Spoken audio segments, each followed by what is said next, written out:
ಹ್ಮ್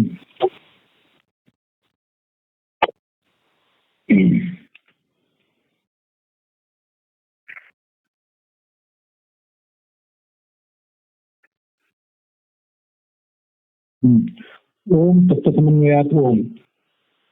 ಈ ತತ್ವ ಸಮನ್ವಯಾತ್ ಎಂಬ ಸೂತ್ರಕ್ಕೆ ಆಚಾರ್ಯರು ಅಣುಭಾಷ್ಯದಲ್ಲಿ ಸಮನ್ವಯಾತ್ ಅಂತ ಒಂದೇ ಶಬ್ದದಿಂದ ಅರ್ಥ ಹೇಳಿದ್ದಾರೆ. ಅದನ್ನ ಈ ತತ್ವಮಂಜರಿಯಲ್ಲಿ ರಾಘವೇಂದ್ರ ಸ್ವಾಮಿಗಳು ತಮ್ಮ ತತ್ವಮಂಜರಿಯ ಹೀಗೆ ವಿವರಿಸ್ತಾರೆ. ಅಯಂ ಭಾವ ಅಂತ ಒಟ್ಟಾರೆ ಭಾವಾರ್ಥ ಏನಾಯ್ತು ಅಂತ ಇಲ್ಲಿ ವಿವರಿಸ್ತಾ ಇದ್ದಾರೆ. ಒಂದು ಗ್ರಂಥ ಪ್ರಬಂಧ ಅಂದ್ರೆ ಒಂದು ಗ್ರಂಥ. ಆ ಗ್ರಂಥದ ತಾತ್ಪರ್ಯ ಏನು, ಆ ತಾತ್ಪರ್ಯಕ್ಕೆ ವಿಷಯ ಏನು ನಾನು ತೀರ್ಮಾನ ಮಾಡುವುದು ಯಾವುದರಿಂದ? ಈ ಉಪಕ್ರಮಾದಿ ಲಿಂಗಗಳಿಂದ ತೀರ್ಮಾನ ಮಾಡಬೇಕು. ಉಪಕ್ರಮಾದಿ ಬೇರೆ ಯಾವುದರಿಂದ ಕೂಡ ತೀರ್ಮಾನ ಮಾಡ್ಲಿಕ್ಕೆ ಆಗೋದಿಲ್ಲ. ಆದ್ರಿಂದ ಈ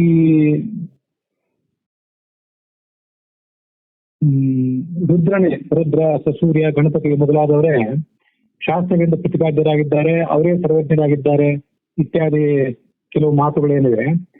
ಆ ಥರದ ವ್ಯಾಖ್ಯಾನಗಳೆಲ್ಲವೂ ಕೂಡ ಉಪಕ್ರಮಾದಿಗಳಿಗೆ ಅನುಸಾರವಾಗಿಲ್ಲ.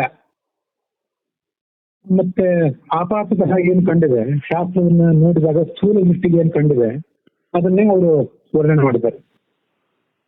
ಉಪಕ್ರಮಾದಿಗಳ ಸಹಾಯವಿಲ್ಲದೆ ಕೇವಲ ವ್ಯಾಖ್ಯಾನ ಮತ್ತು ಆಪಾತ ಪ್ರತೀತಿ. ಮೊದಲನೇದ್ದು ಅವರು ಸೂಕ್ಷ್ಮವಾಗಿ ಗಮನಿಸಿರ್ಬೋದು, ಆದ್ರೆ ಉಪಕ್ರಮಾದಿಗಳಿಂದ ಉಪಸಂಹಾರಾದಿ ಲಿಂಗಗಳ ತಾತ್ಪರ್ಯ ಲಿಂಗಗಳ ಸಹಾಯವನ್ನು ತಗೊಂಡಿಲ್ಲ. ಇದು ಒಂದು. ಅಥವಾ ಸೂಕ್ಷ್ಮವಾದ ದೃಷ್ಟಿಯಿಂದ ಅವರನ್ನು ನೋಡ್ಲೇ ಇಲ್ಲ, ಇದು ಆಪಾತ ಪ್ರತೀತಿ. ಹೀಗೆ ಉಪಕ್ರಮಾದಿಗಳ ನೆರವಿಲ್ಲದೆ ಮತ್ತು ಸ್ಥೂಲವಾದ ದೃಷ್ಟಿಕೋನದಿಂದ ಆ ಗ್ರಂಥದ ತಾತ್ಪರ್ಯ ಏನು ಅಂತ ತೀರ್ಮಾನ ಮಾಡ್ಲಿಕ್ಕಾಗೋದಿಲ್ಲ. ಈ ಪಾಶುಪತಾದಿ ಶಾಸ್ತ್ರಗಳಿವೆ, ಆ ಪಾಶುಪತಾದಿ ಶಾಸ್ತ್ರದಲ್ಲಿ ರುದ್ರಾದಿಗಳ ಸರ್ವ ಅದನ್ನು ಪ್ರತಿಪಾದನೆ ಮಾಡುವಾಗ ಋಗಾದಿ ವೇದಗಳಲ್ಲಿ ಏನು ಉಪಕ್ರಮಾದಿ ಲಿಂಗಗಳನ್ನ ಹೇಳಿದರೆ, ಋಗಾದಿ ವೇದ ಅರ್ಥ ಮಾಡ್ಕೊಳ್ಳುವಾಗ ಯಾವ ಉಪಕ್ರಮಾದಿ ಲಿಂಗಗಳನ್ನು ಅನುಸರಿಸಬೇಕಾಗಿತ್ತು ಅದನ್ನು ಅನುಸರಿಸಿಲ್ಲ. ಅಲ್ಲಿ ಅರ್ಥ ಮಾಡುವಾಗ ಋಗಾದಿಯ ಉಪಕ್ರಮಾದಿ ಲಿಂಗಗಳನ್ನು ಅನುಸರಿಸಿದೆ ಅಂತಿದೆ. ಅನುಸರಿಸಿದೆ ಅಲ್ಲ, ಅನುಸರಿಸದೆ ಸ ಆಗಬೇಕು ಕನ್ನಡ ಅನುವಾದದಲ್ಲಿ. ಮುಂದೆ ದೇ ಆದ್ಮೇಲೆ ಒಂದು ಫುಲ್ ಸ್ಟಾಪ್ ಇದೆ, ಅವೆರಡೂ ಕೂಡ ಬೇಡ. ಅನುಸರಿಸದೆ ಕಂಟಿನ್ಯೂ ಇದೆ, ವ್ಯಾಖ್ಯಾನ ಮಾಡಿರುವಂಥವ್ರು. ಉಪಕ್ರಮಾದಿ ಲಿಂಗವನ್ನು ಅನುಸರಿಸದೆ ವ್ಯಾಖ್ಯಾನ ಮಾಡಿರೋದು. ಆದ್ರಿಂದ ಆ ಪಾಶುಪತಾದಿ ಶಾಸ್ತ್ರದಲ್ಲಿ ವರ್ಣನೆ ಮಾಡಿದಂತೆ ಅಥವಾ ಸ್ಥೂಲ ದೃಷ್ಟಿಯಿಂದ ಕಂಡಂತೆ ರುದ್ರಾದಿ ದೇವತೆಗಳಿಗೆ ಸರ್ವಕರ್ತೃತ್ವವನ್ನು ಯಾರು ಕೂಡ ಪ್ರತಿಪಾದನೆ ಮಾಡಬಾರದು ಅಂತ ಅದರ ತಾತ್ಪರ್ಯ. ಅಲ್ಲಿ ಆ ವಾಕ್ಯ ಸ್ವಲ್ಪ ಏನೋ ದೋಷ ಇದ್ದಂತಿದೆ, ಮುದ್ರಣ ದೋಷ, ಸಂಪಾದನೆ ದೋಷ. ಇದು ನೋಡಿ, ಉಪಕ್ರಮಾದೀನಾಮೇವ ಪ್ರಬಂಧ ತಾತ್ಪರ್ಯ ವಿಷಯ ಅರ್ಥ ಪ್ರಮಾಪಕತ್ವ.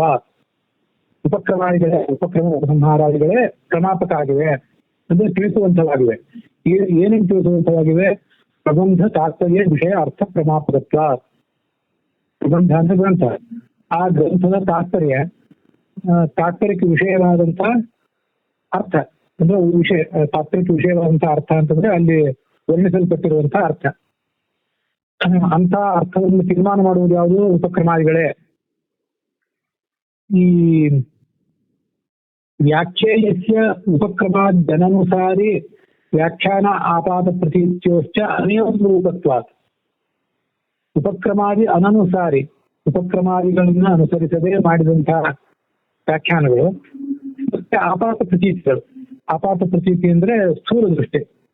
ಇವೆರಡೂ ಕೂಡ ಅನೇಕಂ ರೂಪತ್ವಾತ್, ಅದು ಉಪಕ್ರಮಾದಿ ಲಿಂಗಗಳಿಗೆ ಉಪಕ್ರಮಾದಿ ಲಿಂಗಗಳ ಸಹಾಯವನ್ನು ತೆಗೆದುಕೊಂಡು ಮಾಡಿದ್ದಲ್ಲ. ಅದು ಅನೇಕಂ ರೂಪತ್ವಾತ್ ಪಾಶುಪತಾದಿ ವೇದಸ್ಥ ಉಪಕ್ರಮಾದ್ಯನುಸಾರೇಣ ತದ್ವ್ಯಾಖ್ಯಾನಾಯ ಪ್ರವೃತ್ತತ್ವಾತ್. ಪಾಶುಪತಾಗಮ ಮೊದಲಾದವುಗಳು ಆ ವೇದಗಳನ್ನ ವ್ಯಾಖ್ಯಾನ ಮಾಡ್ಲಿಕ್ಕೆ ಹೊರಟಿವೆ. ಹೌದು, ಹೇಗೆ ವ್ಯಾಖ್ಯಾನ ಮಾಡ್ಲಿಕ್ಕೆ ಹೊರಟಿವೆ ಅಂದ್ರೆ ವೇದಸ್ಥ ಉಪಕ್ರಮ ಜನನುಸಾರೇಣ, ವೇದದಲ್ಲಿ ಅಂತರ್ಗತವಾಗಿ ಉಪಕ್ರಮ ಉಪಸಂಹಾರ ಇತ್ಯಾದಿಗಳು ಸೂಚಿತ ಆಗಿವೆ. ಆದರೆ ವೇದದಲ್ಲೇ ಇರುವಂತಹ ಉಪಕ್ರಮ ಉಪಸಂಹಾರ ಇತ್ಯಾದಿಗಳನ್ನ ಗಮನಿಸದೆ, ಅದನ್ನು ಅನುಸರಿಸದೆ ಆ ವೇದವನ್ನು ವ್ಯಾಖ್ಯಾನ ಮಾಡ್ಲಿಕ್ಕೆ ಹೊರಟಿವೆ ಈ ಪಾಠಪದ ಮೊದಲಾದ ಆಗಮಗಳು. ಪ್ರವೃತ್ತತ್ವ ತದುಕ್ತ ಪ್ರಕಾರೇಣವ, ಆ ಪಾಠಪದಾದಿ ಶಾಸ್ತ್ರಗಳಲ್ಲಿ ಹೇಳಿದಂತೆ, ಅಥವಾ ಆಪಾತ ಪ್ರತೀತ್ಯಾವ, ಸ್ಥೂಲ ದೃಷ್ಟಿ ತೋರಿಸಿದಂತಾಗಲಿ, ನ ರುದ್ರಾದಿ ಆಗಮಾರ್ಥ ಗ್ರಾಹ್ಯ. ಅಲ್ಲಿ ವ ಅಂತಿದೆ ನೋಡಿ ಮೂಲದಲ್ಲಿ, ವ ಅಲ್ಲ, ಅದು ನ ಆಗ್ಬೇಕು. ನ ರುದ್ರಾದಿ ಆಗಮಾರ್ಥ ಗ್ರಾಹ್ಯ, ಆದ್ರಿಂದ ಅವರನ್ನ ಆಗಮಾರ್ಥ ಅಂತ ಪರಿಗಣನೆ ಮಾಡಬಾರ್ದು. ಇತಿ ಅಬಾಧೇನ. ಆದ್ರೆ ಆಗಮೋಹಿತ ವಿಷ್ಣುವೇ ಆಗಮೋಹಿತ ಅಂತ ಹೇಳಲಿಕ್ಕೆ ಅವ್ರಿಗೆ ಇಲ್ಲ. ಅಬಾಧೇನ ಪ್ರಾಪ್ತ ಮುಖ್ಯ ನೃತ್ಯ ಪ್ರಾರ್ಥನೆಯ ಉಪಕ್ರಮಾದಿ ಆಗಮೋಹಿತ ವಿಷ್ಣುವೇವ ಮುಖ್ಯ ವೃತ್ತಿ. ಅಂದ್ರೆ ಶಬ್ದಗಳು ಮುಖ್ಯ ವೃತ್ತಿ ಮತ್ತು ಅಮುಖ್ಯ ವೃತ್ತಿ ಅಂತ ಎರಡನ್ನು ಒಳಗೊಂಡಿರ್ತವೆ. ವೃತ್ತಿ ಅಂತಂದ್ರೆ ಶಬ್ದಕ್ಕೂ ಅರ್ಥಕ್ಕೂ ಇರುವಂತಹ ಒಂದು ಸಂಬಂಧ. ಅಮುಖ್ಯವಾಗಿ ಜಗತ್ತಿಗೆ ಸಂಬಂಧಪಟ್ಟಂತಹ ಅನೇಕ ಲೌಕಿಕ ವಿಷಯಗಳನ್ನ ಮತ್ತೆ ಯಾವ್ದಾವ್ದು ದೇವತೆಗಳನ್ನ ಹೇಳಬಹುದು. ಆದ್ರೆ ಮುಖ್ಯ ವೃತ್ತಿ ಎಲ್ಲಾ ಶಬ್ದಗಳಿಗೂ ಕೂಡ ಮುಖ್ಯವಾದಂತಹ ಸಂಬಂಧ ಇರೋದು ಪರಮಾತ್ಮನ ಜೊತೆಗೆ ಮಾತ್ರ. ಆದ್ರಿಂದ ಅಬಾಧೇನ ಈ ವಿಷಯಕ್ಕೆ ಯಾವುದೇ ಬಾಧೆ ಇಲ್ಲ. ಅಬಾಧೇನ ಪ್ರಾಪ್ತ ಮುಖ್ಯ ವೃತ್ತಿ. ದುಷ್ಟಾದಿಗಳನ್ನು ಸರ್ವೋತ್ತಮ ಅಂತ ಹೇಳಲಿಕ್ಕೆ ಬಾಧೆ ಇದೆ, ಅದು ವಿಷ್ಣುವಿನೇ ಸರ್ವೋತ್ತಮ ಅಂತ ಹೇಳಲಿಕ್ಕೆ ಯಾವುದೇ ಬಾಧೆ ಇಲ್ಲ. ಅಬಾಧೇನ ಪ್ರಾಪ್ತವಾದ್ದು ಮುಖ್ಯ ವೃತ್ತಿ. ಆ ಮುಖ್ಯ ವೃತ್ತಿಯಿಂದ ಕಾರ್ಸ್ನೇನ ಪೂರ್ಣವಾಗಿ ವೇದದಿಂದ ಹೇಳಲ್ಪಟ್ಟವನು. ಅದು ಹೇಗೆ ಉಪಕ್ರಮಾದಿ ಉಪಕ್ರಮ ಉಪಮಾರ ಇತ್ಯಾದಿ ಎಲ್ಲಾ ಲಿಂಗಗಳ ಬೆಂಬಲ ಮಾತ್ರ ವಿಷ್ಣುದೇವೇತಿ. ಇಲ್ಲಿ ಈ 19ನೇ ರಾಯರ ಭಾಗ ಏನಿದೆ ಅಲ್ಲ, ಅಯನ್ ಭಾವ ಉಪಕ್ರಮಾದೀನಾನೇವ ಪ್ರಬಂಧ ತಾತ್ಪರ್ಯ ವಿಷಯ ಅರ್ಥ ಪ್ರಮಾಪಕತ್ವ ಅಂತ. ಅದಾದ್ಮೇಲೆ ವ್ಯಾಖ್ಯೇಯಸ್ಯ ಅಂತಿದೆ ನೋಡಿ. ಆ ವ್ಯಾಖ್ಯೇಯಸ್ಯ ಅನ್ನೋದು ಅದೇನೋ ಸ್ವಲ್ಪ ಸಂಪಾದನೆ ದೋಷ ಅಥವಾ ಮುದ್ರಣ ದೋಷ ಇದೆ ಅಂತ ನನ್ಗೆ ಕಾಣಿಸೋದು. ಯಾಕೆಂದ್ರೆ ಉಪಕ್ರಮಾದ್ಯನುಸಾರಿ ವ್ಯಾಖ್ಯಾನ ಆಪಾತ ಪ್ರತೀತ್ಯೋಷ್ಟ ಅನೇಕ ರೂಪತ್ವ. ಉಪಕ್ರಮಾದಿಗಳನ್ನು ಅನುಸರಿಸದೆ ಮಾಡಿದಂತಹ ವ್ಯಾಖ್ಯಾನಗಳು ಮತ್ತೆ ಸ್ಥೂಲ ದೃಷ್ಟಿಯಿಂದ ಮಾಡಿದಂತಹ ವ್ಯಾಖ್ಯಾನಗಳು, ಇವು ಎರಡೂ ಕೂಡ ಉಪಕ್ರಮಾದಿಗಳಿಗೆ ಅನುಸಾರವಾಗಿಲ್ಲ ಅಂತ ಅರ್ಥ. ಕೆಳಗಡೆ ಅನುವಾದ ಮಾಡುವಾಗಲೂ ಕೂಡ ಆದುದರಿಂದ ಉಪಕ್ರಮಾದಿ ಲಿಂಗದ ನೆರವನ್ನು ತೆಗೆದುಕೊಳ್ಳದೆ ವ್ಯಾಖ್ಯಾನದಿಂದಾಗಲಿ ಆಪಾತ ಪ್ರತೀತಿಯಿಂದಾಗಲಿ ಅಂತ ಎರಡಿದೆ. ಪ್ರಬಂಧದ ತಾತ್ಪರ್ಯ ವಿಷಯ ಯಾವುದು ಎಂಬುದು ತಿಳಿಯಲಾರದು ಅಂತ ಈ ತರ ಇದೆ. ಮುಂದೆ ಪಾಶುಪದಾದಿ ಆಗಮಗಳು ಋಗ್ವೇದಾದಿಗಳಲ್ಲಿರುವ ಉಪಕ್ರಮಾದಿ ಲಿಂಗಗಳನ್ನು ಅನುಸರಿಸದೆ ವ್ಯಾಖ್ಯಾನ ಮಾಡಿರುವಂಥವು ಅಂತ ಮುಂದಿದೆ, ಪಾಶುಪತಾದೇಶ ಅಂತ ಹೇಳಿ. ಅಲ್ಲಿ ಆ ವ್ಯಾಖ್ಯೇಯಸ್ಯ ಅನ್ನೋ ಪದಕ್ಕೆ ಕನ್ನಡದಲ್ಲಿ ಅನುವಾದ ಬಂದೇ ಇಲ್ಲ. ಕೆ ಟಿ ಪಾಂಡವ್ಯವರು ಕೂಡ ಅನುವಾದ ಮಾಡಿಲ್ಲ. ಅದು ಒಟ್ಟಾರೆ ಅನುವಾದ ಮಾಡುವಾಗ ಅಥವಾ ಶಬ್ದಕ್ಕೆ ಅನ್ವಯಾರ್ಥ ಹೇಳುವಾಗ ಆ ವ್ಯಾಖ್ಯೇಯ ಅನ್ನೋ ಶಬ್ದ ಎಲ್ಲಿ ಹೊಂದೋದಿಲ್ಲ. ಅದಕ್ಕಾಗಿ ಅದನ್ನ ಬಿಟ್ಟಂತೆ ಕಾಣಿಸ್ತದೆ. ಅದಕ್ಕಾಗಿ ನಿಮ್ಮ ಕ್ವಶನ್ ಮಾರ್ಕ್ ಹಾಕೊಂಡಿರಿ. ಸ್ವಲ್ಪ ಆ ಪದನೇ ತಪ್ಪಿರ್ಬೋದು, ಆ ಪದನೇ ಅಲ್ಲಿ ಬೇರೆ ಆಗಿರ್ಬೋದು, ಅಥವಾ ಸ್ವಲ್ಪ ಏನೋ ಬದಲಾವಣೆ ಪೂರ್ವಕ ಆ ಪದವನ್ನು ನಾವು ತಗೊಳ್ಬೇಕಾದ ಪ್ರಸಂಗ ಬರ್ಬೋದು. ಅನೇವಂ ರೂಪತ್ವ ಅಂತಂದ್ರೆ ಹೀಗಿಲ್ಲದಿರುವುದರಿಂದ, ಅಂದ್ರೆ ಈ ಉಪಕ್ರಮಾದಿ ಲಿಂಗಗಳನ್ನು ತೆಗೆದುಕೊಂಡಿಲ್ಲ ಆದ್ರಿಂದ ಅಂತದರ ಅರ್ಥ. ಅನೇವಂ ರೂಪತ್ವ ಅಂತಂದ್ರೆ ಅದು ತಾತ್ಪರ್ಯಕ್ಕೆ ವ್ಯಾಖ್ಯಾನ. ಅನೇವಂ ರೂಪತ್ವ ಅಂತಂದ್ರೆ ತಾತ್ಪರ್ಯ ವಿಷಯ ಅಲ್ಲ, ಅದು ಏವಂ ರೂಪ ಅಂದ್ರೆ ತಾತ್ಪರ್ಯ ವಿಷಯ. ಸ್ವಲ್ಪ ವ್ಯತ್ಯಾಸ ಮಾಡಿ ಹೇಳಿದೆ. ಏವಂ ರೂಪ ಅಂದ್ರೆ ತಾತ್ಪರ್ಯ ವಿಷಯ, ಅನೇಕ ರೂಪ ತಾತ್ಪರ್ಯಕ್ಕೆ ವಿಷಯ ಅಲ್ಲ. ಯಾವ್ದು ತಾತ್ಪರ್ಯಕ್ಕೆ ವಿಷಯ ಅಲ್ಲ? ಉಪಕ್ರಮಗಳ ಸಹಾಯವನ್ನು ತೆಗೆದುಕೊಳ್ಳದೆ ಮಾಡಿದ ವ್ಯಾಖ್ಯಾನಗಳು ಮತ್ತೆ ಸ್ಥೂಲ ದೃಷ್ಟಿಗೆ ತೋರಿಸಿದಂತಹ ವ್ಯಾಖ್ಯಾನಗಳು, ಇವೆರಡೂ ಕೂಡ ಅನೇಕ ರೂಪ ಆಗಿದೆ. ಅವು ತಾತ್ಪರ್ಯವನ್ನು ಸರಿಯಾಗಿ ತಿಳಿಸೋದಿಲ್ಲ ಇವೆರಡೂ ಕೂಡ ಅಂತ. ಅದರಿಂದ ವ್ಯಾಖ್ಯೇಯಸ್ಯ ಅನ್ನೋದನ್ನ ಸ್ವಲ್ಪ ಕ್ವಶನ್ ಮಾರ್ಕ್ ಹಾಕಿ ಇಟ್ಕೊಂಡೆ. ಮತ್ತೆ ಅದಾದ್ರು ಬೇರೆ ಪಾಠ ಎಲ್ಲಾರು ಸಿಕ್ಕರೆ ಅದು ನೋಡ್ಬೋದು. ಸಮಸ್ಯೆ ಯಾರಾದ್ರೂ ಸಂಬಂಧಪಟ್ಟಂತೆ ನೀವಾದ್ರೂ ನಾನಾದ್ರೂ ಕೇಳ್ಬೋದು. ಆಪಾತ ದೃಷ್ಟಿ ಅಂದ್ರೆ ತುಂಬಾ ಸ್ಥೂಲವಾಗಿ ವಿಚಾರ ಮಾಡಿ ಅಲ್ಲಿ ಏನ ಮೇಲ್ನೋಟ ಕಾಣ್ತದೋ ಅದನ್ನೇ ವ್ಯಾಖ್ಯಾನ ಮಾಡಿದ್ದು.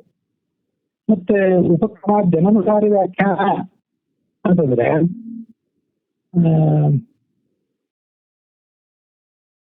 ಉಪಕ್ರಮಾದಿಗಳ ಸಹಾಯಕ್ಕೆ ಮಾಡಿದ ವ್ಯಾಖ್ಯಾನ ಅಂತ ಅರ್ಥ. ಈ ಉಪಕ್ರಮ ಜನಾನುಸಾರಿ ವ್ಯಾಖ್ಯಾನಕ್ಕೂ ಆಪಾದ ಪ್ರಸಿದ್ಧಿಗೂ ವ್ಯತ್ಯಾಸ ಏನು?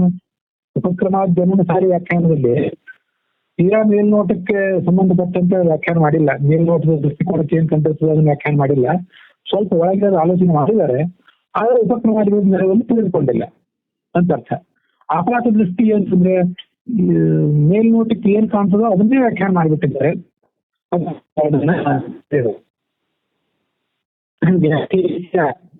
ಉಪಕ್ರಮ ಜನಾನುಸಾರಿ ವ್ಯಾಖ್ಯಾನ ಆಪಾತ ಅಷ್ಟೇ ಅನಿಯಮೃತತ್ವ ವ್ಯಾಖ್ಯೆ ಹಾಗೆ ಇದ್ರು ಅದನ್ನ ಏನಾದ್ರೂ ಅರ್ಥಕ್ಕೆ ಹೊಂದಾಣಿಕೆ ಮಾಡೋದಿಲ್ಲ. ಅಂತಂದ್ರೆ ವ್ಯಾಖ್ಯಾನ ಮಾಡಲ್ಪಡಬೇಕಾದಂತ ವಿಷಯ, ವಿಭಾಗ ಮಾಡಲ್ಪಡಬೇಕಾದಂತ ವಿಷಯ.